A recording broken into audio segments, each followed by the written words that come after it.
하나님 감사합니다. 우리가 함께 모여서 예배합니다.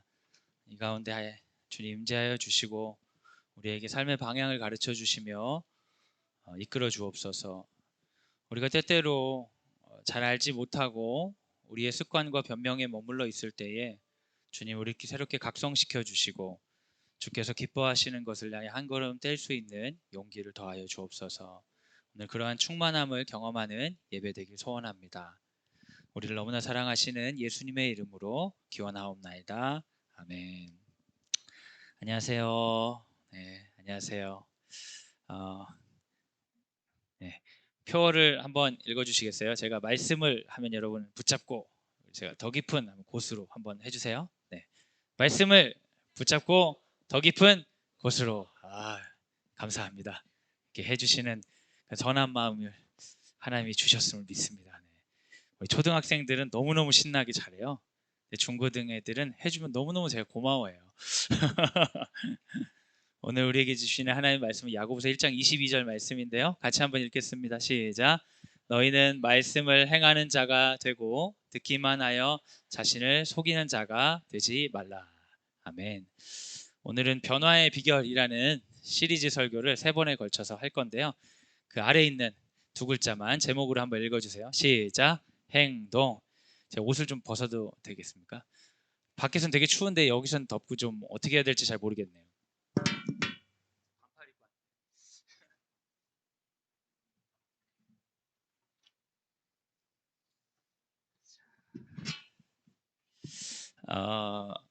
우리 교회에서 대표 기도들 좀 해보셨나요? 아직 대표 기도할 나이들은 안 되셨는지 모르겠는데 교회마다 상황이 다를 텐데 대표 기도하면은 꼭 들어가는 그 레퍼토리가 주님 한 주 동안도 죄를 지었습니다. 주께서 용서해 주시길 믿습니다.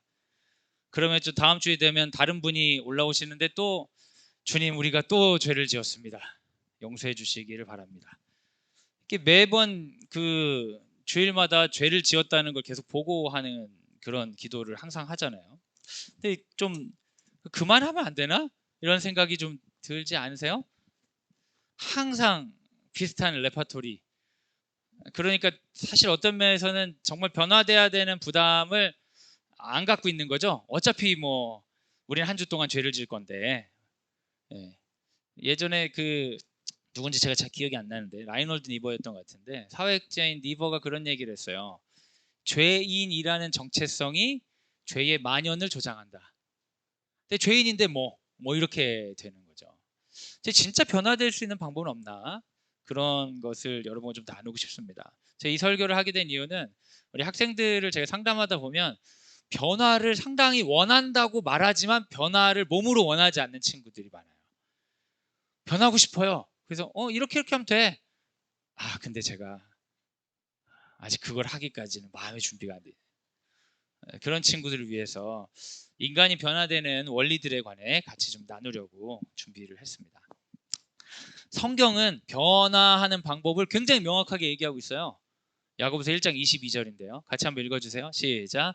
너희는 말씀을 행하는 자가 되고 듣기만 하여 자신을 속이는 자가 되지 말라. 성경은 어떤 특정한 변화가 있어야 된다는 생각을 버리고 그냥 바로 행동하라고 말하고 있어요. 나는 좀 기도해야 되는데 하지 말고 기도해라. 나도 좀 누군가를 도와야 되는데 하지 말고 그냥 지금 도와라.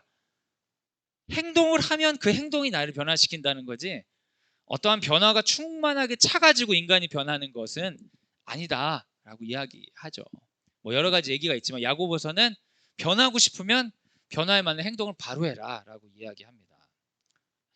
여러분 그 이름은 좀 들어보셨을 것 같은데 윌리엄 제임스라고 미국에서 굉장히 유명한 옛날 사람이죠. 철학자이면서 심리학자이면서 종교학자인데요. 이때 당시 심리학은 하나도 실험을 하지 않았어요. 과학적 근거가 전혀 없어. 그냥 인간의 마음은 이럴 것이다 하면서 그냥 말하는 거예요. 그런데 이 사람이 했던 말이 나중에 이제 후배들인 거죠. 이 심리학자들이 인지심리학자들이 실험했을 때 거의 대부분 맞았어요. 그래서 되게 이제 탁월한 사람이죠. 그 과학적 근거가 없는데 실제로 과학적인 얘기를 막 하고 다니는 도사 같은 사람이죠. 근데 이분이 했던 유명한 명언이 있습니다. We don't laugh because we are happy. We are happy because we laugh. 이거 이제 노홍철 씨가 많이 해서 우리한테 알려진 건데, 사람이 행복해서 웃는 게 아니라 웃으면 행복해진다. 그런 얘기 들어보셨죠? 이게 가정 원칙이라고 합니다. 뭐냐면 사람이 내가 그런 존재라고 생각하고 그 행동을 했을 때 그 행동에 따른 정서와 효과와 여러 가지가 따라온다는 거예요. 행복한 일이 없어서 내가 웃지를 못해요. 그러지 말고 당신 웃지 않아서 행복하지 않은 거예요. 이런 식의 생각하는 거죠. 내가 그것을 원한다면 그 행동을 먼저 해봐라. 뭐 이런 식의 여러 가지 조언을 윌리엄 제임스가 했습니다. 실제로 윌리엄 제임스의 가정 원칙을 여러 가지 실험을 한 사람들이 많이 있는데요. 리비법이라는 책에 보면 그 실험들이 되게 많이 있어요. 그래서 여기 나온 사례 중에 재밌는 사례를 좀 알려드리려고. 저한테 되게 재밌는데 여러분에게도 재밌으면 좋겠네요.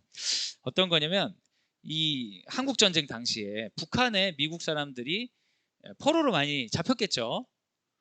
그리고 나서 전쟁이 종료되고 미국 사람들 보고 본국으로 귀환해라, 포로를 후송 조치해라 했는데 미국 사람 중에 상당히 많은 수가 난 미국에 가지 않겠다, 이 자유의 땅인 북한에 남겠다 이랬다는 거예요. 너무 이해가 안 가는 일들이 벌어졌어요. 그래가지고 심리학자들이 연구를 해봤어요. 아니 어떻게 했길래 북한에 포로로 잡혀간 사람이 북한 체제를 옹호하는 사람이 되었는가. 근데 그런 일들이 종종 있거든요. 근데 북한에서 어떻게 교육을 했냐면 포로가 딱 잡혀오잖아요. 그럼 먼저 환영을 해줘요. 자유의 땅에 오신 여러분을 환영합니다. 아니, 그 정도 갖고 넘어가지 않는데 환영해서 오잖아요. 그럼 이 사람들에게 뭘 시켰냐면 그 모둠 교육을 시켜요. 전체에게 공산주의 체제나 김일성이 어떠한 좋은 것들을 했는지를 쭉 가르쳐주고 토론을 하게.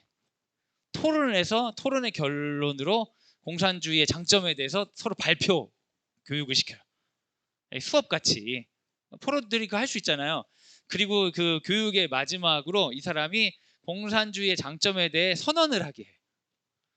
근데 마지막은 이제 수업 과정을 그냥 쭉 따라가다가 선언해서 거부하는 사람이 있을 수 있지 않겠습니까? 난 동의를 못하겠다. 그러면 아쉽네요. 그럼 다시 처음부터 자유의 나라에 오신 거 환영합니다. 그리고 나서 가르쳐주고 토론하게. 근데 사람이란 게 신기한 게요. 토론하고 공산주의에 대해 자기가 긍정적인 말을 하고 이런 과정을 겪다 보니까 내가 하니까 내가 진짜 그런 사람 같아. 그래서 공산주의를 추종하게 되는 거예요. 그래서 막상 미국에서 돌아오라고 했을 때 안 돌아가게 되는 거예요. 그러니까 사람이 진짜 그런 사람이어서 되는 게 아니라 그런 자리에 가면 그런 사람이 되는 경우가 많아요.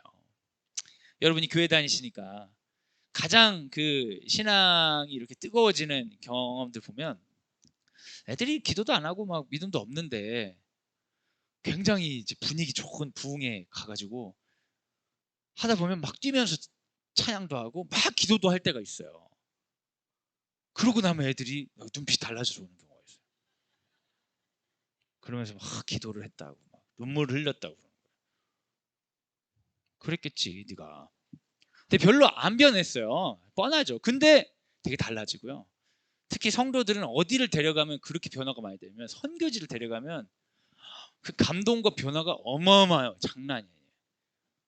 특히 선교지에 가가지고 준 선교사처럼 막 문화 공연 같은 거 하잖아요. 우리나라 같으면 이제 보지도 않은 문화 공연. 그런데 그 사람들이 박수 받고 환영 받고 이러면서 그 감동을 막 누리는 거예요. 이 선교지에 내가 감동을 해요. 근데 믿음으로 준비된 사람들은 당연히 풍요롭게 누리는 건데 준비가 안 된 사람도 거기서 하다가 변화를 엄청 많이 받는 거예요. 그래서 여러분 야고보서의 말이 맞아요. 말을 듣고 속이는 자가 되지 말고 듣는 걸 하면 그 행동이 오히려 나를 굉장히 많은 변화로 이끌 수 있습니다. 이거는 굉장히 과학적인 거예요. 안면 피드백 이론 같은 것도 있죠. 이제 연필을 이렇게 이런 식으로 물게 하거나 이렇게 식으로 물게 해보는 거예요. 그리고 나서 굉장히 지루한 논문 교정 작업을 시켜요. 실제 실험을 한 겁니다. 이렇게 입을 한 사람들은 왠지 이제 여러분 입을 이렇게 보시면 지금 한번 해보실래요? 이렇게 약간 그러면 지금 내가 사실 그렇게 기분이 나쁘진 않은데 약간 뾰로땡해진 느낌이 좀 들어요. 실제로 이렇게 하고 이게 논문 교정 계속하게 한 거예요. 그리고 어떤 사람한테는 이제 이렇게 입을 벌리게 옆으로도 물게 하고 여러분 약간 이렇게 해보세요. 진심을 안 웃으셔도 돼요. 근데 약간 내 마음 어딘가 펴지는 것 같은 느낌 들잖아요. 이러고 이제 논문 교정을 하게 한 거예요. 그리고 이제 오랫동안 지루해. 실제 재미가 없는 거를 두 팀에게 시키고 정서적 반응과 이 경험에 대한 피드백을 하게 했는데 압도적으로 이쪽에 있는 사람들이 기분 좋게 느끼는 거예요. 실제 인간이 그런 착각을 합니다. 되게 화가 날 때 우리 심호흡하라고 하잖아요.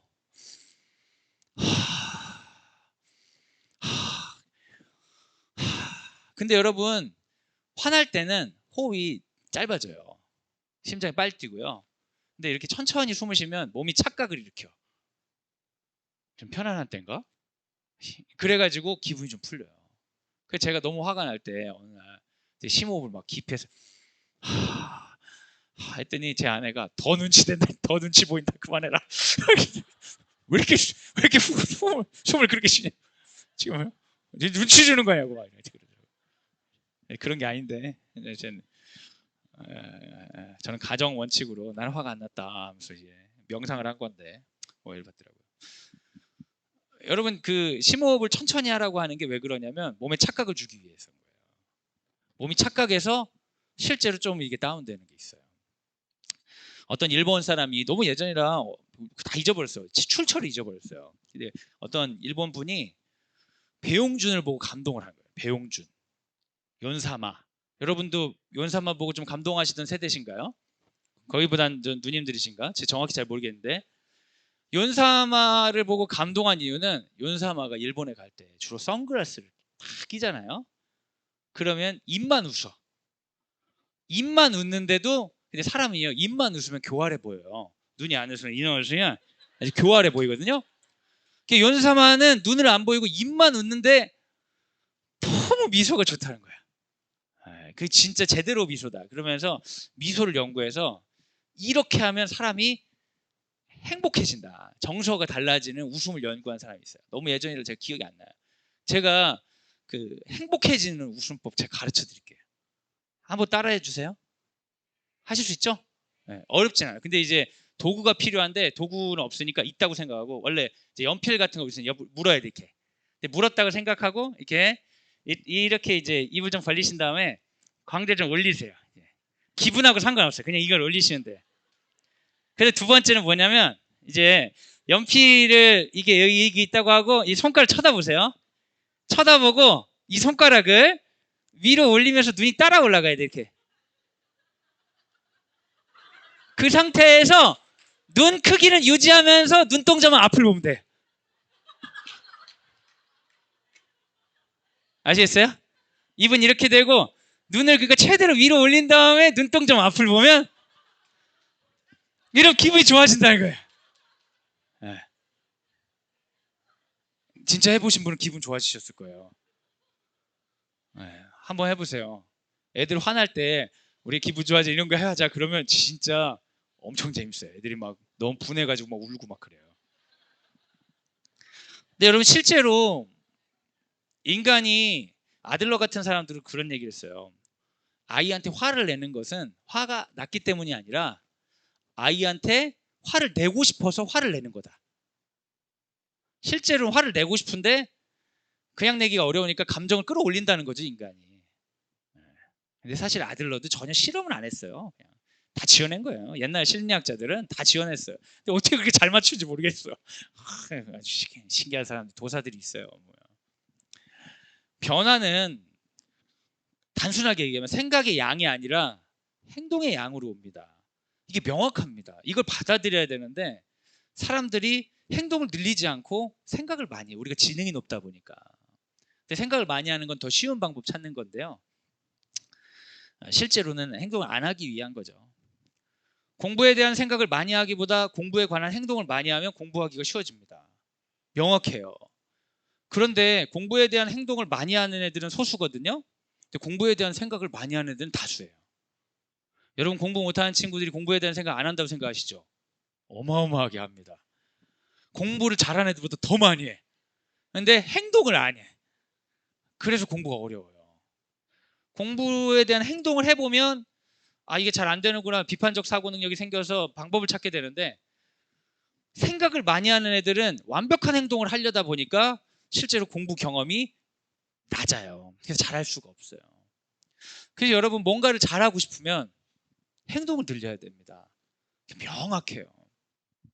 공부에 대해서 아이들이 이제 그 상담 오는 경우가 있습니다. 그 상담을 와서 제가 방법들을 가르쳐 주면 아이들은 깜짝 놀라요. 왜냐하면 사실 진짜 원하는 거는 방법을 듣고 싶은 게 아니라 공부에 대해 내가 생각하면서 괴롭습니다라는 걸 나누고 싶은 거예요. 생각을 나누고 싶은 거예요. 근데 실제로 생각 나누는 것으로 변화는 잘 오지 않습니다. 행동을 늘려야 돼요. 명확하죠. 운동에 대한 생각을 많이 하기보다 운동에 관한 행동을 많이 하면 운동하기 쉽습니다. 여러분 중에 살을 빼야 된다고 생각을 많이 하시는 분들 있잖아요. 다이어트 해야 되는데, 운동해야 되는데, 식이요법도 좋은데, 근데 생각을 많이 하시는 것 때문에 살이 빠지는 경우는 굉장히 생각을 많이 하시는 거예요. 신경 쇠약이죠, 쇠약. 근데 대부분은 생각을 적게 하고 행동을 많이 할수록 원하는 목표를 이룰 확률은 높습니다. 좋은 관계에 대한 생각을 많이 하기보다 좋은 관계를 위한 행동을 많이 하면 좋은 관계를 만들기 쉬워요.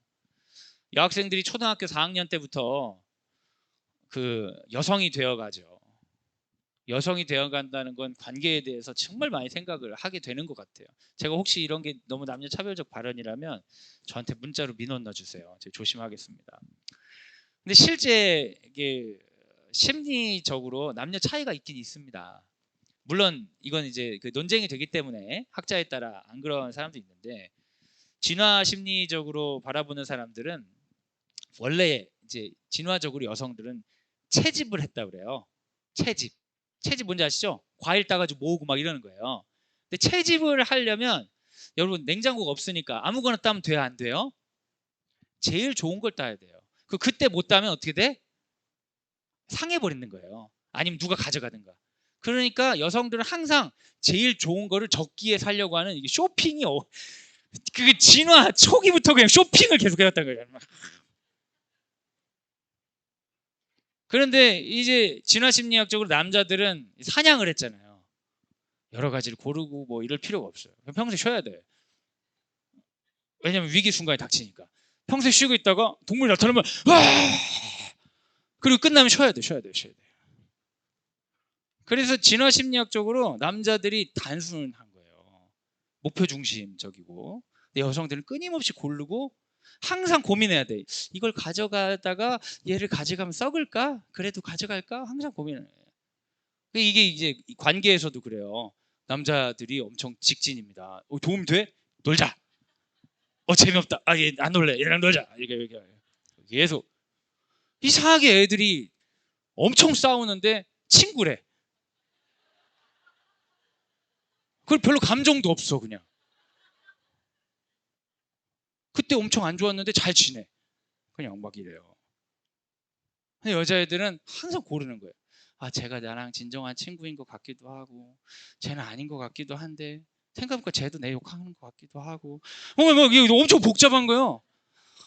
쉬는 시간에 얘랑 어디를 가면은 쟤가 서운할 것 같아서, 그래서 쟤랑도 안 가고, 그럼 내가 심심하니까, 그래서 쟤랑 놀면, 근데 쟤는 또 나한테 집착할 것 같고, 이게 막 너무 복잡해. 근데 이제 여자 한 명만 그런 생각을 하면 그래도 덜 복잡하겠는데, 다 그런 생각을 하고 앉아있고 막 동물처럼 어떻게 그래도 하나를 골라가지고 쉬는 시간을 보내고 나서 막 그러는 거죠. 눈빛 하나, 표정 하나에 내가 제일 고른 게 잘한 일일까? 막 이러고 막 미쳐버려요. 미쳐버려요. 근데 여러분, 사람들은요, 사람들이 나를 어떻게 생각할까라고 많이 고심하는 사람을 좋아하지 않아요. 사람들은 잘해주는 사람을 좋아해요. 근데 여자애들은 뭐 어떤 걸 많이 하면 남한테 잘해주는 것보다 제가 날 좋아하나 안 좋아하나 이런 걸 해야 되나 말아야 되나 막 이런 생각을 많이 하는데, 너무 생각 많이 하면 사람들이 안 좋아해요. 예. 그냥 잘해주면 좋아해요. 좋은 관계에 대한 생각을 많이 하기보다 좋은 관계를 위한 행동을 많이 하면 좋은 관계 만들기 쉬워요.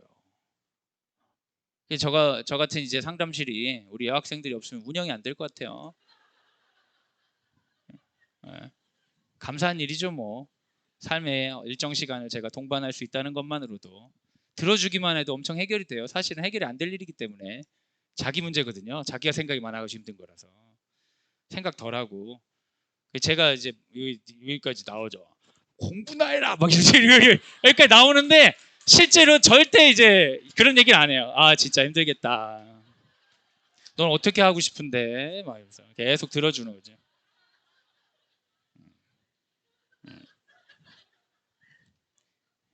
공부나 해라.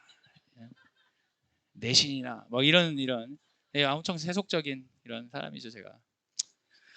사실 좀 아까운 거야 아까운 거. 좋은 관계를 위해서는 남에게 잘해주면 잘 됩니다. 잘해줬는데 사람이 이상하다 그럼 사이코라고 생각하고 머리를 하면 돼요. 좀 단순하게 살면은 관계는 좋아지거든요. 근데 이제 좀 어렵죠.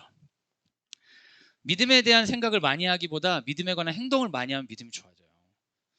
얘들이 그 중학생 되고 고등학생 되고 이렇게 커가면요 믿음에 관한 생각을 꽤 합니다.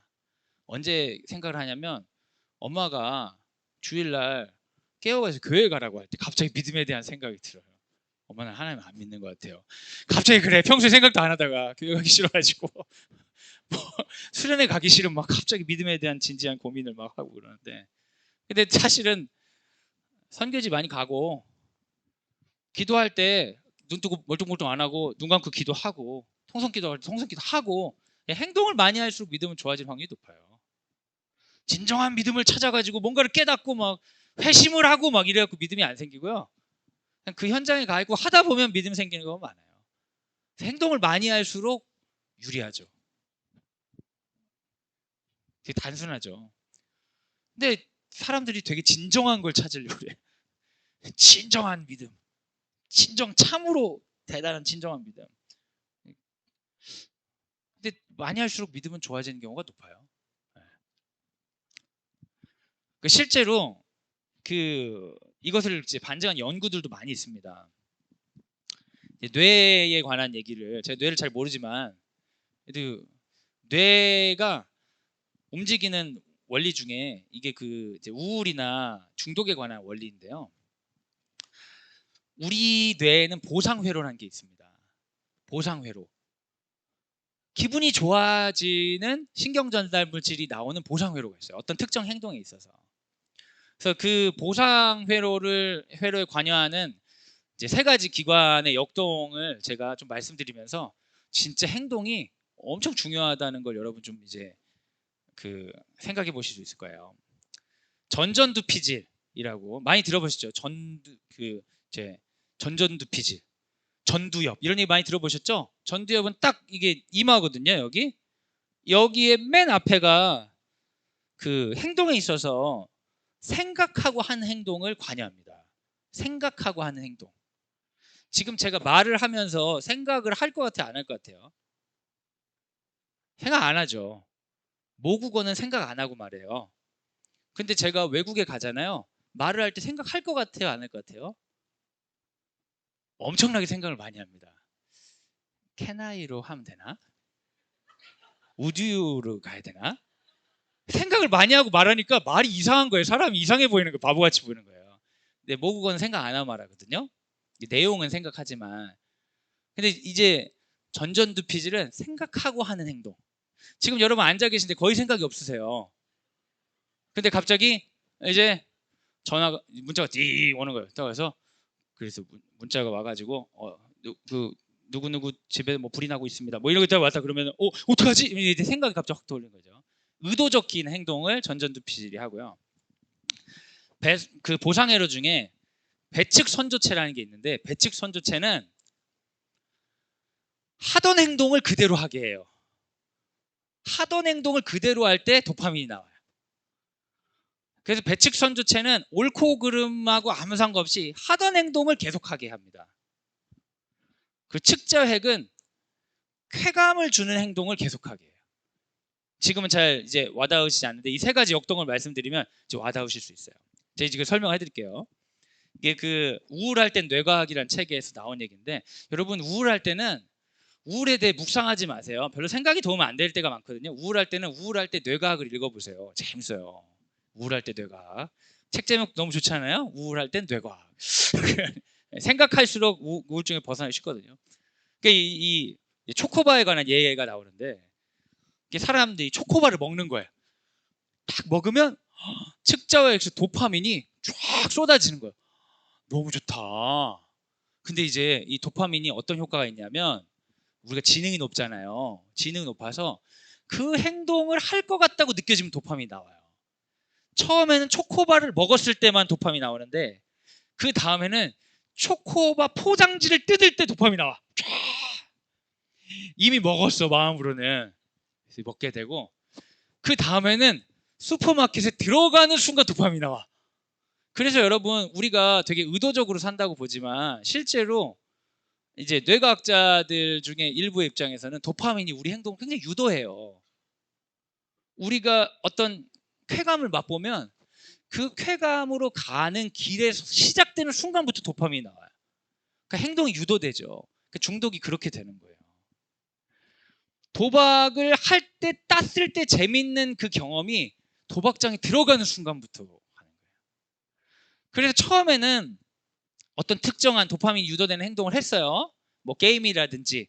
어머니들은 뭐가 도파민 유도되는지 잘 모르겠어요. 제가 항상 이렇게 여성분들과 얘기를 많이 하지만 잘 이해를 못 하겠어요. 근데 뭔가를 했을 때 도파민이 나왔어. 그러면 뇌가 계속 그 행동을 유도하거든요. 그 행동을 하잖아요. 그러면 선조체가 느낌을 딱 오는 거예요. 아, 이게 진화적으로 안전하기 위해서 이 행동은 반복해야 되는구나. 그럼 그 뒤부터는 원래 하던 일들이 계속하면 도파민이 안 나옵니다. 초코볼 쌓아놓고 계속 먹으면 도파민이 안 나와요. 이제 질려가지고. 그럼에도 불구하고 선조체가 원래 하던 걸 하게 만들어요. 그러니까 쾌감이 없음에도 불구하고 하던 걸 하면서 안정감을 누려요. 대표적인 예가 뭐가 있냐면, 사람들이 집에 가면 그렇게 냉장고 앞에 묵상을 하는 거예요. 언젠가 냉장고 문을 열고 뭐를 처먹었을 때 도파민이 쏟아진 거예요. 그리고 나서 냉장고에 몇 번 갖고 몇 번 이렇게 먹었죠. 그럼 그 다음에는 이제 냉장고에 음식이 없는 걸 딱 알아. 그래도 냉장고 문을 걸고 돌아보는 거예요. 돌아보고 문을 닫고 앉아있다가 내가 분명히 냉장고에 음식이 없는 거 확인했잖아요. 근데 다시 냉장고를 가는 거야. 그 문을 열고 한 번 더 묵상해. 이게 뭐냐면, 실제로 도파민이 안 나와도 이 선조체가 하던 일을 계속하게 하는 거예요. 그래서 여러분, 우리가 생각 없이 산다는 표현을 하는데, 원래 생각 없이 살아야 돼요. 그게 다 이게 생각 없이 살게 돼 있어요. 시스템이 너무 생각 많이 힘든데, 생각 없이 산다고 하는데, 생각 없이 살다 보면 실제로 내가 의도하지 않더라도 내 주변에 무익한 나쁜 습관들이 유도가 되는 거예요. 그러면 요즘에는 미디어나 이런 걸 통해서 도파민을 유도하는 일들이 굉장히 많잖아요. 영상이라든지 쇼핑이라든지 음식이라든지. 많은 사람들이, 어머니들도 마찬가지일 거예요. 지금 자기 얘기라고 생각하실 수 있는데 무조건 유튜브를 켜는 거야. 그거 봐. 처음에 몇 번 재밌었겠죠. 근데 지금은 재미없어도 보는 거야. 왜냐면 이게 선조체가 나에게 행동을 유도했기 때문에. 그러면 여러분, 여기서 우리가 가만히 놔두면 어떻게 되냐면, 쾌락을 중심으로 내 행동이 유도되는데 결국 거기서 쾌락은 느낄 수는 없지만 그렇다고 이 행동을 포기할 수 없는 좀 허무한 행동을 반복하는 경향이 있어요. 그게 장소하고 시간하고 결합이 되죠. 그래서 여러분이 특정 장소, 특정 시간에 가면 쓸데없는 행동을 할 확률이 상당히 높죠. 별 의미가 없는 일인데. 근데 그거 우리 아이들도 굉장히 많이 한다는 거예요. 그럼 여기서 이런 나쁜 습관을 끊을 수 있는 유일한 방법은 뭐냐? 생각을 하는 거예요. 생각을 해서, 근데 생각만 하면 나쁜 습관이 없어지는 게 아니라, 생각을 해도 선조체가 원래 하던 행동을 이끌잖아요. 생각을 해서 일부러 좋은 행동을 하는 거예요. 그럼 여러분, 좋은 행동을 할 때 나의 뇌가 도와줄까요? 안 도와줄까요? 안 도와줘요. 왜 안 도와줘? 도파민이 나오는 행동들, 해왔던 행동을 하는 것으로 뇌가 지향성이 생겼기 때문에 그 행동으로부터 벗어나려고 하면 뇌가 큰일 난 줄 알고 말리는 거예요. 그런 행동하면 안 돼. 냉장고 가서 돌아봐야 돼. 게임해야 돼. 드라마 봐야 돼. 쇼핑해야 돼. 너 그러지 말고 왜 갑자기 성경 읽고 그래? 하면서 막 깜짝깜짝 놀라는 거예요. 그래서 원래 좋은 일을 하기가 되게 어려워요. 애들이 공부를 안 하던 애들이 공부를 엄청 하고 싶어 하거든요. 근데 공부를 하려고 하면 되게 힘들고요. 공부를 해도 아무런 힘이 도움이 안 되는 것처럼 느껴져요. 자기가 안정감을 느끼는 뇌의 경향과 다른 일을 했기 때문에. 그래서 하다가 되게 힘든데 효율성도 없는데 이걸 안 하고 원래 하던 일하면 마음 편해. 아, 이번엔 안 되겠다. 그러면서 행동을 안 바꾸고 생각을 하는 거예요. 죄책감을 덜기 위해서. 우리가 그런 시스템으로 많이 살죠. 근데 여러분, 여기서 굉장히 키가 뭐냐면 측좌액은 도파민을 추구하지만 선조체는 반복적인 행동을 그대로 하는 걸 좋아한다는 거예요. 그래서 내가 일부러 좀 힘들지만 전두엽을 써가지고 좋은 행동을 계속하면 엄청 힘들거든요. 좋은 행동하는 게. 근데 그걸 계속하면 선조체가 진화적으로 살기 위해서 이게 필요하구나라고 인식한 순간부터 좋은 일을 하는 걸 도와줘요. 그리고 그 일을 반복하면서 도파민이 나와요. 어렵고 힘든 일인데 꾸준히 하는 사람들이 인류에 있죠. 근데 그런 사람들의 특징이 뭐냐면 뭐 의지력도 강하고 뭐 이런 식으로 생각할 수 있지만 단순하게 그 행동을 많이 한 사람이에요. 어머, 어떻게 저런 일을 저렇게까지 하실 수 있어요? 그 행위 자체를 한 횟수가 많아졌기 때문에 그게 가능한 거예요. 그래서 여러분, 변화되고 싶으시면 많이 하면 돼요. 원하는 것을. 엄청 단순해요. 저는 주로 어제도 어떤 친구가 수행평가를 하기 위해서 저를 인터뷰를 하더라고요. 너무 수행평가를 정말 날로 먹으려고 작정한 거죠. 그죠? 막 이렇게 연락하고 이메일 보내서 누구를 해가지고 인터뷰를 해야 되는데 종이 한 장 들고 아래층 내려서 인터뷰 좀 해도 될까요? 수행평가. 언제까지인데? 수요일까지요. 하자 지금. 그래서 그 인생도 너무 안타깝잖아요. 해야지. 그래서 저한테 그런 물어보더라고요. 목사님은 설교 준비를 평소에 어떻게 하세요? 이렇게 물어보더라고요. 그래서 제가 한 번도 그런 생각 안 해봤어요. 내가 설교 준비 평소에 어떻게 하지? 이런 생각 한 번도 안 해봤어. 제가 처음으로 해본 거죠. 인간이 질문을 받아야지 성장하는데 내가 어떻게 준비를 하지? 그 생각을 해보니까 별로 준비를 안 하는 것 같아. 계속 책만 읽어. 계속 책 읽다가 어느 순간에 써야겠다. 여기 딱 하면서 막 써요. 그 끝. 그렇게 계속 책만 읽거든요. 근데 왜 제가 책을 읽냐면 사실은 처음에는 필요에 의해서 읽었는데 지금은 선조체가 도와줘가지고 제가 원하지 않아도 책을 보고 있어요. 집에 이렇게 누우면 핸드폰 딱 켜가지고 이제 밀리의 서재, 그래서 책을 계속 읽고 있어요. 자다가 새벽에 일어나잖아요. 그럼 이게 책을 나도 모르게 읽는 거예요. 근데 제가 그거를 하려고 하는 게 아니라 이제는 이 굴레에 갇혀가지고 계속 책을 봐요. 처음에는 책 읽는 게 저 엄청 좋지 않았죠. 처음에 할 때는 한 권 읽은 게 너무 뿌듯해가지고 한 권 읽은 거를 막 대학교 때 애들한테 막 한 권 읽었으니까 토론하면 다 이길 것 같고 막 이런 자신감이 들어요. 무식하니까. 그래갖고 막 말 걸고 막 선배 만나서 깨지고 막 이런. 처음에는 한 권 읽는 것도 힘들고 두꺼운 책 읽으면은 막 보면은 막 어떡해. 그런데 이제 이게 막 그런 경험이 막 쌓이다 보니까 이게 원래 제가 하는 일이 돼버리니까 이제 안 하려고 해도 되게 책을 찾게 돼요. 선조체가 도와주는 거예요.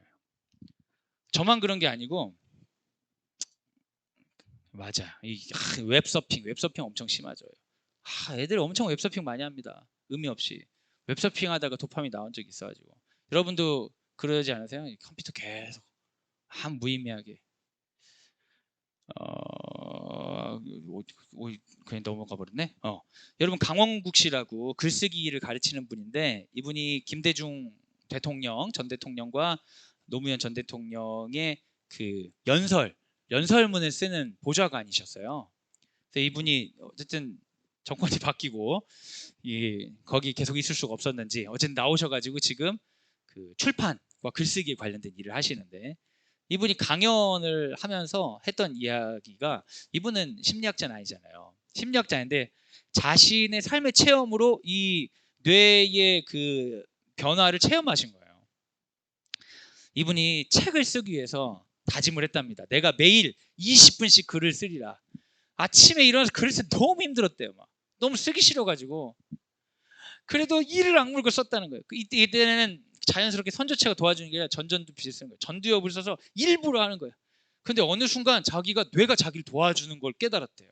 마치 자기한테 이런 말을 거는 것처럼 들렸다는 거예요. 글을 쓰려고 하는 순간, 야, 도와줄 테니까 빨리 쓰고 끝내, 이랬다는 거예요, 뇌가. 그래서 처음에는 되게 어려운데 한 20일 막 이렇게 글을 쓰다 보니까 그 뒤부터는 그 시간만 되면 글쓰기가 잘 되더래. 빨리 써지는 거예요. 20분만 글쓰기를 하기로 했는데 그 전에 쓰는 거예요. 그러면서 이분이 뇌가 뭔가 하는 걸 되게 싫어하는데 많이 하다 보면 도와준다고 그런 얘기를 했는데요. 실제로 이거는 우리 뇌에 있는 일이에요. 여러분, 뭔가 변화하고 싶으시면 너무 한탄만 하지 마시고 변화에 관련된 행동의 수를 늘리시면 변화가 가까워집니다. 굉장히 명확해요. 그리고 아이들에게도요, 너무 아이들의 진심을 도전하지 마세요.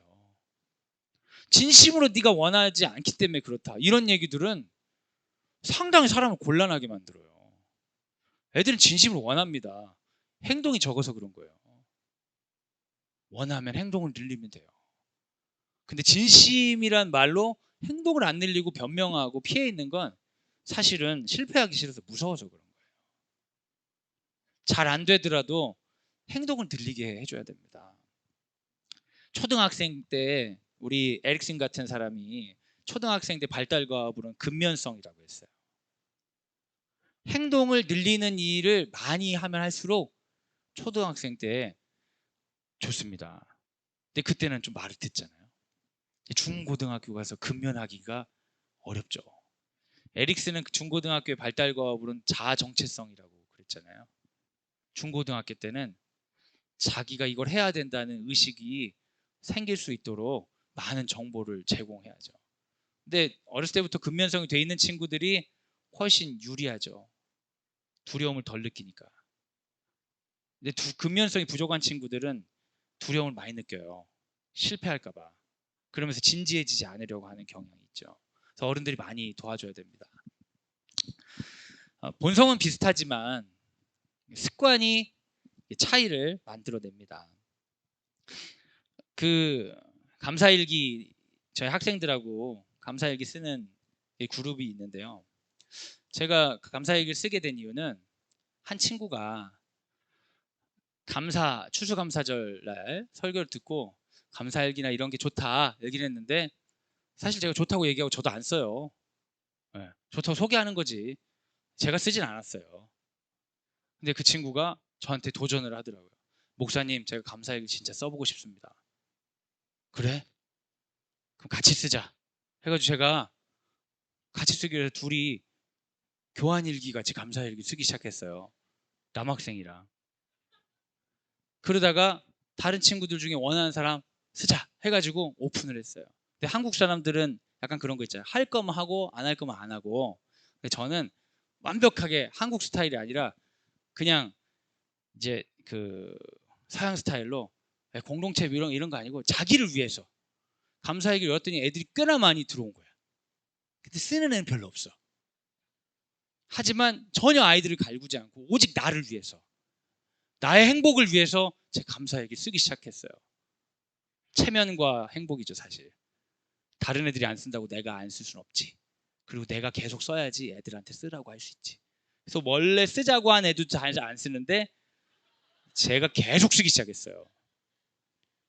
짝일기였는데 나중에는 제 개인 일기장 같이 이제 변하기 시작했어요. 근데 이제는 어떻게 되냐면 밤이 되면 감사일기 안 쓸 수가 없어요. 특정 시간이 되면은 오늘 감사한 일이 뭐가 있었지? 내가 감사한 일을 일부러 생각하는 게 아니라 자다가 어느 순간이 되면 오늘 감사한 일이 뭐가 있었지? 매일매일 생각해요. 진짜 안 좋은 일이 되게 많은 날이 많잖아요. 인생이 마음대로 안 되는 일이 많으니까. 근데 뭐가 감사하지? 그럼 신학화 작업을 막 하는 거예요. 그 글을 쓰고. 여러분, 제가 매일매일 묵상을 씁니다. 매일매일 묵상을 써요.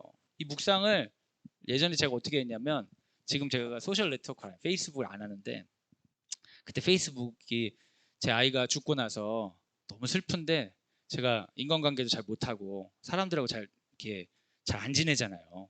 아무것도 진짜 연락 안 하고 살거든요. 근데 너무 슬프고 힘드니까 이게 좀 너무 표현하고 싶더라고요. 그래서 이제 페이스북에 그런 걸 좀 썼어요. 좀 그땐 되게 그런 게 좀 필요했던 것 같아요. 직접적인 관계 너무 상처를 많이 받아가지고 사람들이 위로한다고 와서 되게 기분 나쁜 얘기 많이 해가지고, 그래서 그때 오픈을 해서 하면서 남들이 하니까 이렇게 좀 하게 됐어요. 하면서 제가 뭐 컨텐츠랄 게 없잖아요. 제 페이스북으로 홍보를 하고 장사할 것도 아니고 팔로우 수를 늘려갖고 뭘 하려는 것도 아니고, 그러니까 묵상을 올려야겠다. 그래서 제가 페이스북에 올리고 싶을 때만 올렸어요. 매일매일 올린 거 아니고 올리고 싶을 때만, 비정규적으로. 근데 우리 선생님들 중에 얘도 묵상을 지도해야 되니까 제가 페이스북에 올리는 거 아니까 제 페이스북에 있는 걸 읽고 묵상 때 이렇게 참고했던 선생님이 있으셨던 것 같아요. 그 어느 날 선생님이 너무나 부담 없이 편하게 전부가 있는 회의 자리에서 목사님 전날 좀 올려주시면 안 돼요?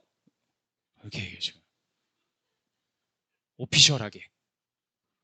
근데 제가 또 약간 뭔가 이제 회의 때 나오는 거 안 된다고 하면 안 된다는 약간 이런 그런 게 있거든요.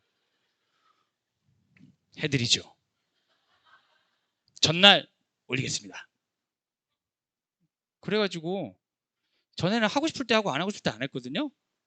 휴가 가면 쭉 안 하고. 근데 그렇게 되니까 매일매일 하게 됐잖아요. 매일매일 하게 되니까 어차피 이렇게 된 거 졸업생 애들도 큐티도 안 한다는데, 친구들이 왔는데 큐티를 안 하는데 어떻게 해야 될지 모르겠다. 근데 매일 성경 사기 싫다. 뭐 이런 친구도 있어가지고 그런 친구 위해서 이제 만들어야겠다. 그래서 부모님들이 이것도 만들고 그때부터 이제 족쇄에 걸려가지고 이제 매일매일 제가 쓰고 있어요. 노동하듯이 쓰는데 좀 늦으면 문자도 와요. 안 올리셨네요? 막 이렇게 보죠.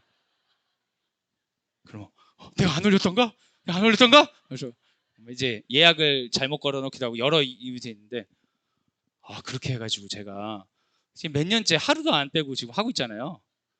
몇 년째 하고 있으니까 아침에 눈을 뜨면은 말씀 묵상하고 싶어요. 네.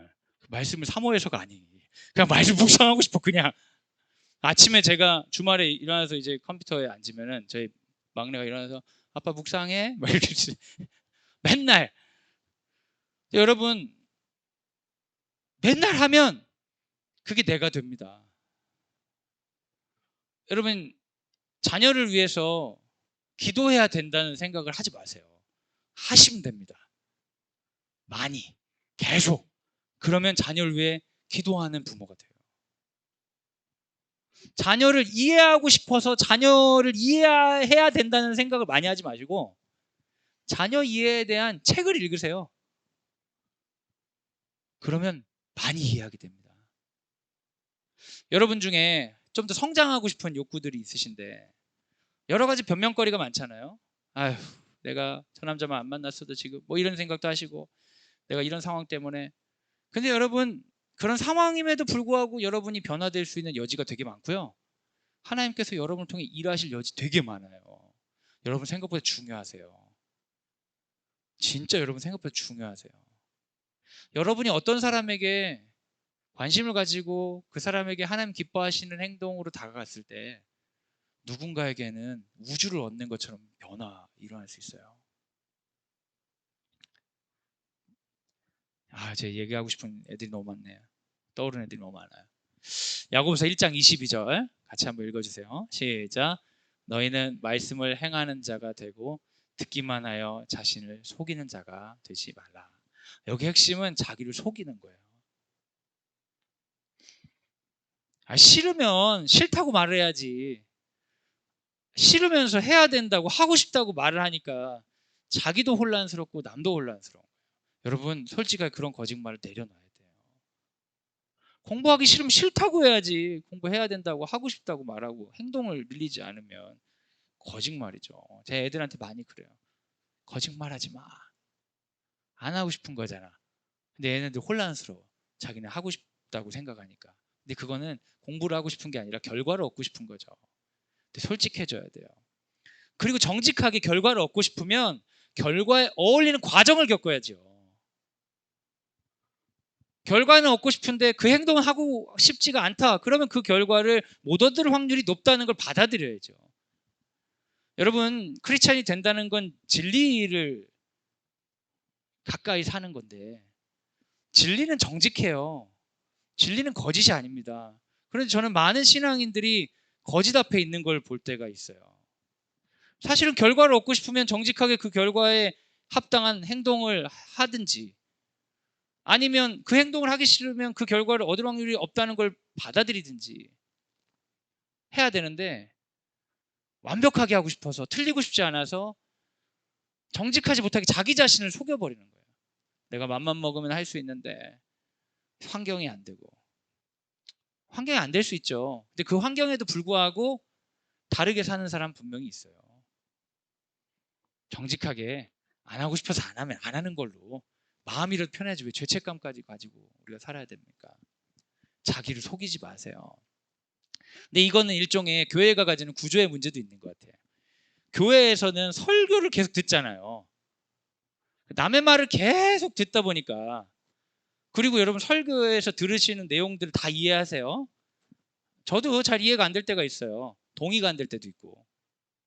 근데 그 중에 어떠한 행동들을 매주 새롭게 해야 된다면 인간이 감당하지 못할 거예요. 뇌는 한 가지 행동을 정착하기 위해서 굉장히 몰입해야 되거든요. 근데 매 주일마다 새로운 메시지가 교회에서 선포되잖아요. 근데 여러분 일주일마다 듣는 말씀을 가지고 행동에 적용하려고 하면 100% 실패하죠. 일주일 만에 그 행동을 취득하는 경우는 없거든요. 그러니까 장로님도 기도가 맨날 우리 또 한 주 말씀을 들었건만 또 죄를 지었습니다. 시스템적으로 당연하죠. 뭔가 행동을 정착하기 위해서는 일주일의 단위는 굉장히 짧거든요. 평생을 들여도 잘 안 되는데 몇 달을 하던 습관도 돌이키는데 그래서 우리가 좀 정직해야 될 필요가 있어요. 그리고 하나님 앞에서 이거 해야 되는데 저거 해야 되는데 목사님 설교는 이랬는데 유튜브에서는 이렇게 해야 돈 번다고 했는데 수많은 우리에게 요구하는 메시지들이 되게 많잖아요. 어느 순간에는 눈을 딱 감고 그 수많은 메시지들 중에 뭐가 진짜인지를 구분해 보세요. 뭐가 진짜 내가 원하는 것이고 하나님께서 내 삶에서 원하는 건지. 나머지들에 대해서는 죄책감을 갖지 마시고 나머지들 대해서는 거리를 두세요. 모든 사람이 다 투자해서 돈을 버는 건 아니잖아요. 그 사람이 돈 벌었다고 해서 내가 그때 그 땅을 샀어야 되는 건 아니잖아요. 여러분 사셨으면 망할 확률이 높아요. 그걸 샀기 때문에 그 사람이 잘 된 게 아니라 잘 되고 나니까 그걸 산 게 잘 된 일이 되는 경우가 높아요. 수많은 내 삶에 대한 요구들, 우리 애가 이래야 될 거라는 그런 이야기들, 아이 키울 때 꼭 이렇게 키워야 된다는 이런 수많은 요구들로부터 전부 다 내가 응답하지 못해서 문제라고 생각하지 마세요. 좀 멈춰보시는 거예요. 수많은 소리들을 멈춰보고 진짜 내가 하나님 앞에서 속이는 자가 되지 않고 순종하고 싶은 게 무엇인지를 잡아서 그걸 행동 늘려보세요. 그러면 그 행동이 나중에 나를 도와주게 될 거예요. 그 행동 때문에 내가 변화되고 그 행동 때문에 누군가가 유익을 얻게 될 것입니다. 말씀을 듣기만 하면 계속 듣기만 하죠. 행동하십시오.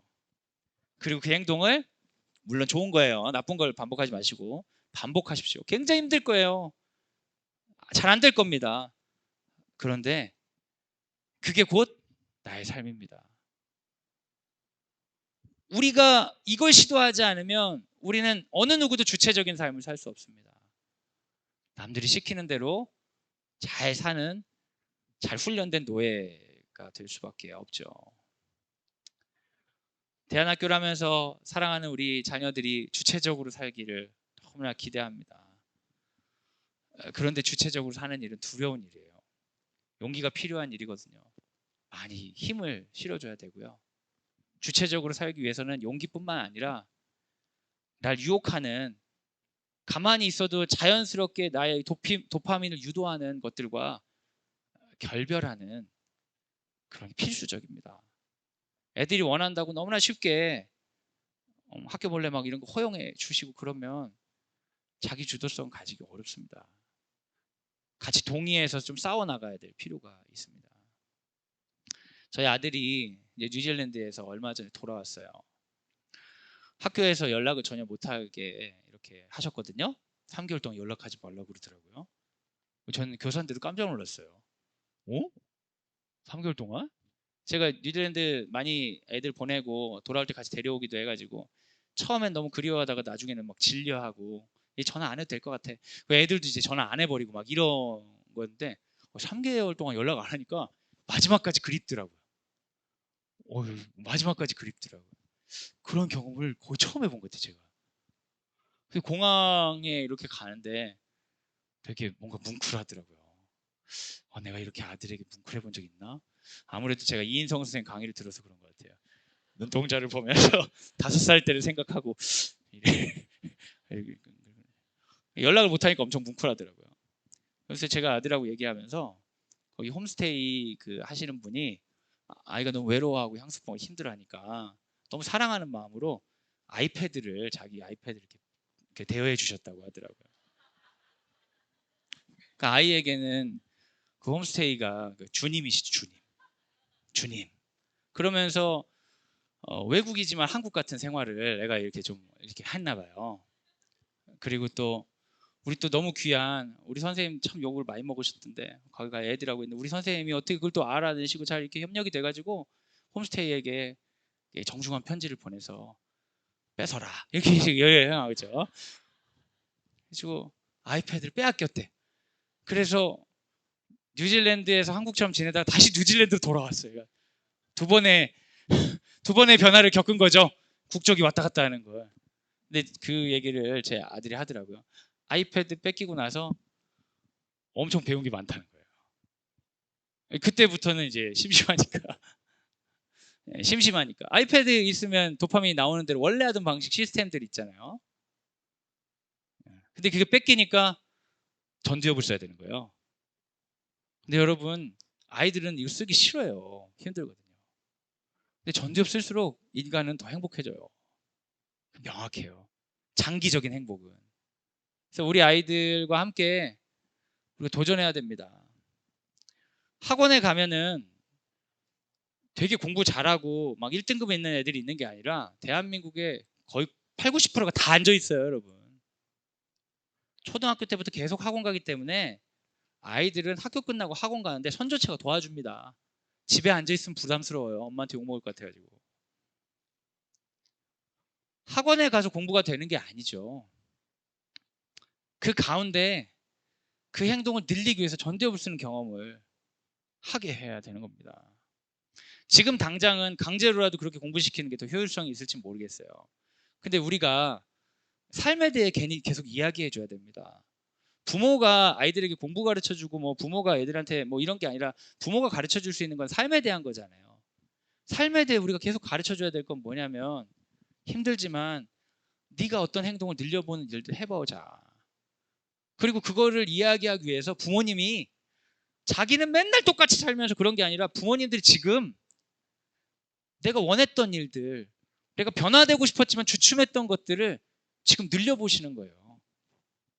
그 삶의 동료로서 이야기하는 거죠. 좋은 것들을 위해 투쟁해 보시고.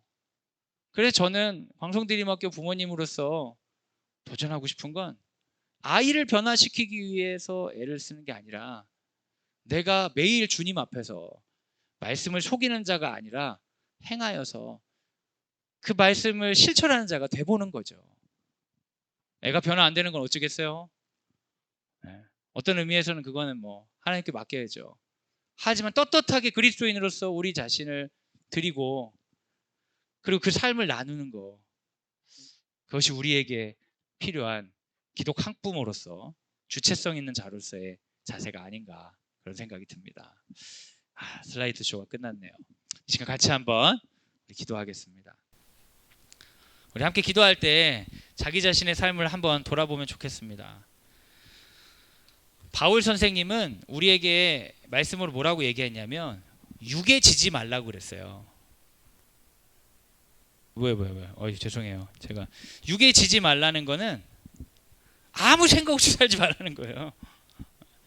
아무 생각 없이 살면은 인류가 우리를 유도하거든요. 지금 자본주의 사회에서는 왜 유도하겠어요? 돈 쓰라고 유도하는 거예요. 여러분 돈 쓰라고 엄청 유도합니다. 다 여러분 생각하는 것처럼 생각하면서. 우리 아이들이 어떤 생각하는지 아세요? 돈을 굉장히 잘 벌어야 된다 생각해요. 왜요? 돈을 잘 쓰려고. 근데 그거 누가 가르쳐 준 거죠? 세상이 가르쳐 준 거예요. 네가 돈을 잘 벌어서 나에게 잘 써라. 잘 훈련된 군중, 잘 훈련된 소비자를 만드는 게 이 시대의 교육입니다. 근데 우리도 그걸 되게 많이 동의하는 거예요. 돈 잘 벌어서 돈 잘 써야지. 근데 여러분 그거 진짜 우리 존재로부터 나온 메시지가 맞나요? 아니면 너무 많이 속아버려서 진짜 그게 옳다고 믿게 된 건 아닐까요? 전 세계 청소년들에게 조사를 했어요. 청년들에게 가장 중요한 가치, 가장 추구하는 거. 여러분 소위 말한 선진국이라는 곳에서 대부분이 가족을 얘기했어요. 근데 한국 사람들은 유학생들 대상으로 조사하는데 뭐가 나온지 아세요? 경제적 부가 나왔어요. 거의 한국이 유일해요. 모두 다 그렇게 살고 있지 않아요. 우리가 그렇게 훈련받고 있어요. 아이들이 두려워하는 이유는 자기가 성장하지 못해서가 아니라 돈 못 벌까 봐인 확률이 높아요. 자기가 삶을 계획하고 원하는 것 늘려가고 세상과 결별하고 주체적인 삶을 살기 위해서 쉽지 않습니다. 이 시간 같이 한번 기도합시다. 기도할 때 내 삶을 보면서 주님, 나를 인도하는 건 뭐죠? 나의 영성은 무엇을 지향하고 있지요? 그게 당신으로부터 온 것이 맞습니까? 내가 지금 행동을 늘려야 된다고 하는 것들, 변화되어야 된다고 하는 것들의 지향은 무엇입니까? 기도하면서 매주 말씀을 들으면서 속이는 자가 되지 않고 말씀을 따라 행하는 자 되게 하여 주옵소서. 이렇게 우리 영혼을 하나님 앞에 올려드리며 기도하도록 하겠습니다. 이 시간 함께 기도하겠습니다.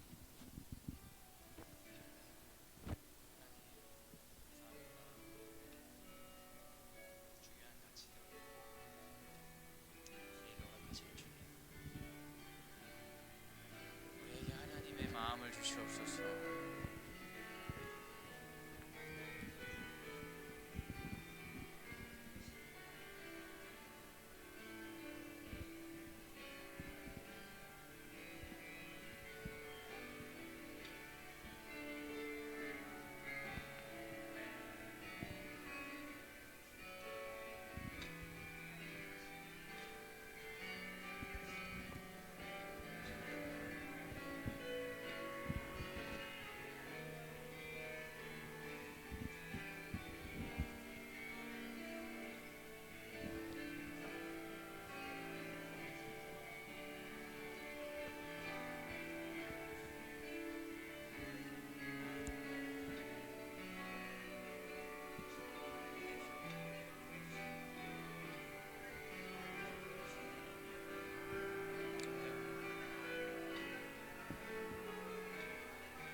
사랑하는 여러분, 이 시간 우리 자녀들의 비전을 놓고 기도하기 원합니다.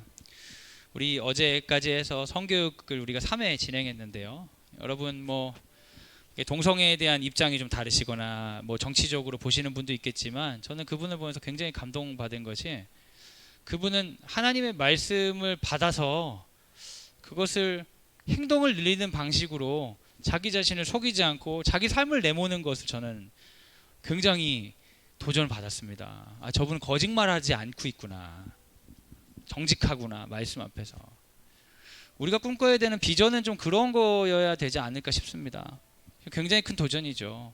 지금은 믿음으로 잘 자라길 원하지만 실제로는 뭐 좋은 대학 가고 전형적인 삶 그러다가 하나님 영광도 들리고 뭐 교회도 가고 그런 게 아니라 오히려 우리가 생각해야 되는 비전은 우리 그런 김지현 약사님처럼 하나님 앞에서 옳다고 생각하는 행동들을 늘려서 삶을 인도함 받는 것이 아닌가. 꼭 칭찬받는 자리나 그 대단한 자리가 아니더라도 우리가 그런 소원을 가질 때 우리의 교육이 새로워지지 않을까 그런 생각도 하게 됩니다. 우리 자녀들을 위해 기도합시다. 우리는 자녀들을 위해 어떤 것을 꿈꿉니까? 이 시간 기도할 때 주님 수많은 말씀을 듣는 아이들이 말씀으로부터 속이는 자가 아니라 말씀을 듣고 행하는 자 되게 하여 주옵소서. 우리 자녀들이 그렇게 커갈 수 있도록 인도하여 주옵소서. 이 시간 자녀들을 위해 함께 기도하도록 하겠습니다. 주님 감사합니다.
좋습니다, 주님.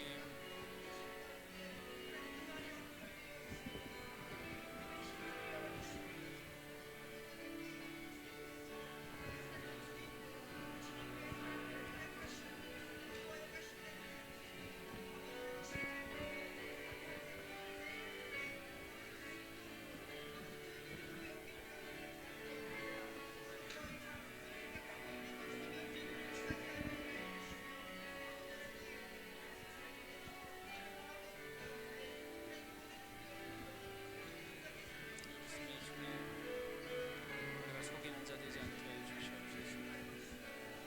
주십시오. 기대합니다. 주시옵소서. 기대합니다.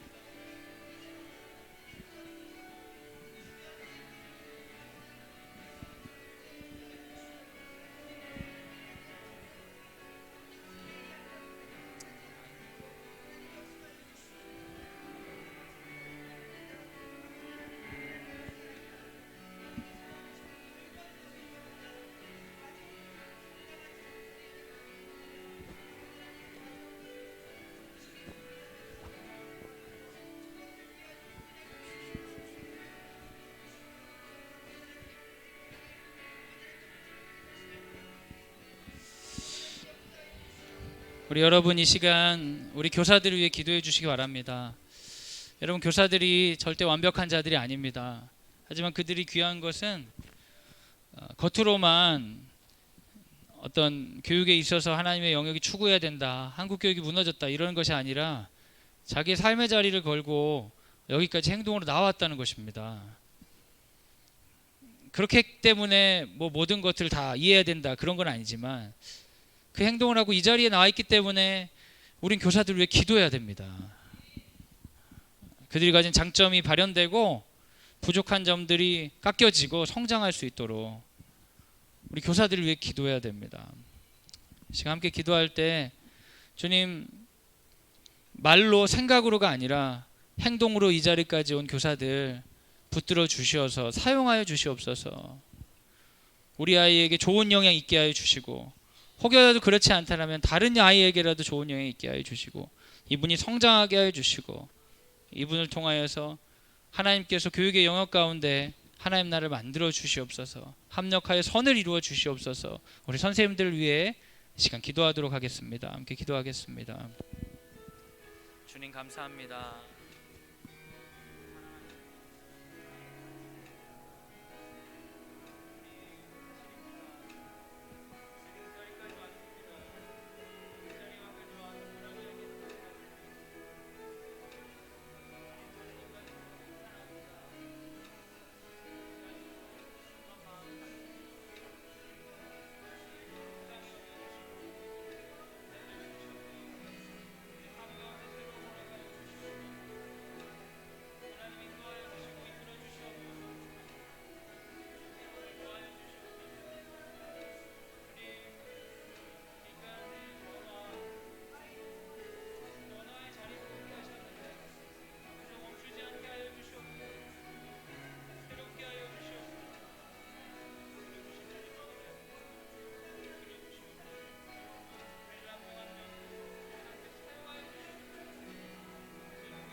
모든 일정들 가운데에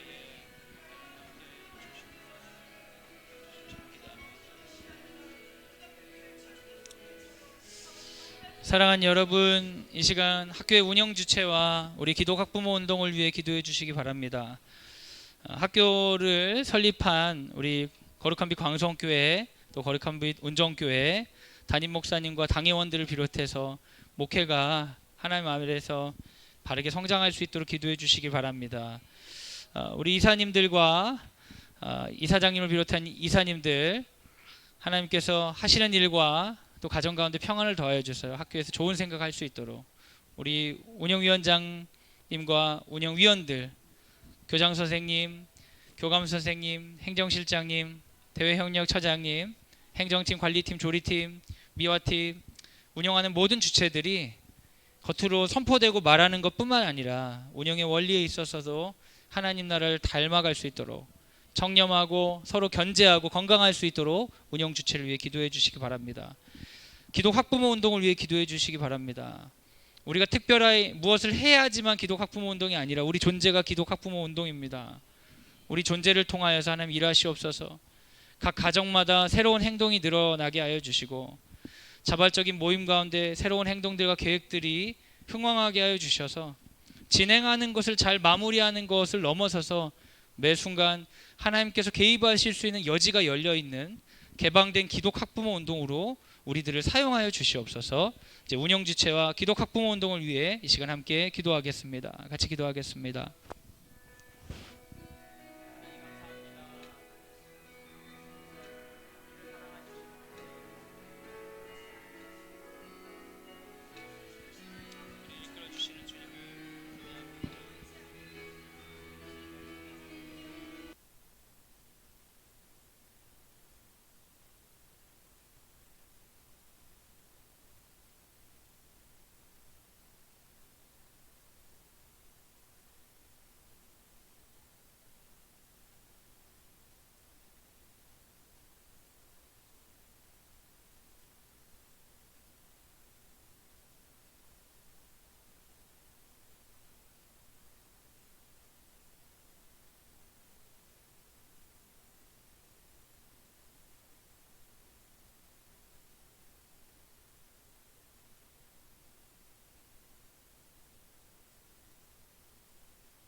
이 시간 제가 기도하고 축도로 오늘 화요 학부모 신앙교육을 마무리하도록 하겠습니다.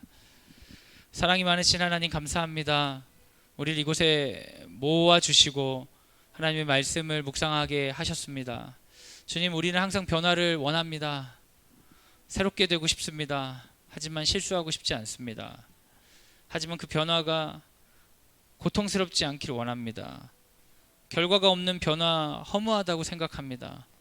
우리 안에 하나님의 주시지 않은 생각들이 이미 가득 차 있습니다. 우린 죄책감을 느낍니다. 하지만 정직하지 못할 때가 많습니다. 변명할 때가 많습니다. 핑계할 때가 많습니다. 세상의 탓이고 타인의 탓이고 어쩔 수 없다고 이야기할 때가 있습니다. 주님, 이제 멈추게 하여 주시옵소서. 말씀을 듣고 속이는 자가 아니라 정직하게 직면하게 하여 주시옵소서. 못하는 일은 못한다고 받아들이고 할 수 있는 일을 피하지 않고 하는 용기를 주시옵소서. 우리가 그렇게 말씀 앞에 섰을 때에 사랑하는 자녀들이 우리 마음대로 통제되지는 않지만 우리가 당당하게 진리로서 말씀을 전할 수 있는 용기를 주실 것을 믿습니다. 사랑하는 우리 자녀들이 지금은 연약하고 부족하지만 그들 가운데 수많은 세속적인 이야기가 같이 공존하지만 믿음으로 도전하게 하여 주셔서 정직하게 자기 자신을 받아들이고 용기 있게 하나님 기뻐하시는 일을 추구할 수 있도록 주님 우리를 사용하여 주옵소서. 이제는 예수 그리스도의 은혜와 하나님의 사랑과 성령의 교통하심이 주의 말씀을 듣고 하나님께서 기뻐하시는 삶을 위해 이제 행동하겠습니다. 더 이상 속이는 자로 남아있지 않겠습니다. 다짐하는 사랑하는 광성드림학교 모든 식구들 위해 지금부터 영원까지 함께 하시기를 간절히 축원하옵나이다. 아멘.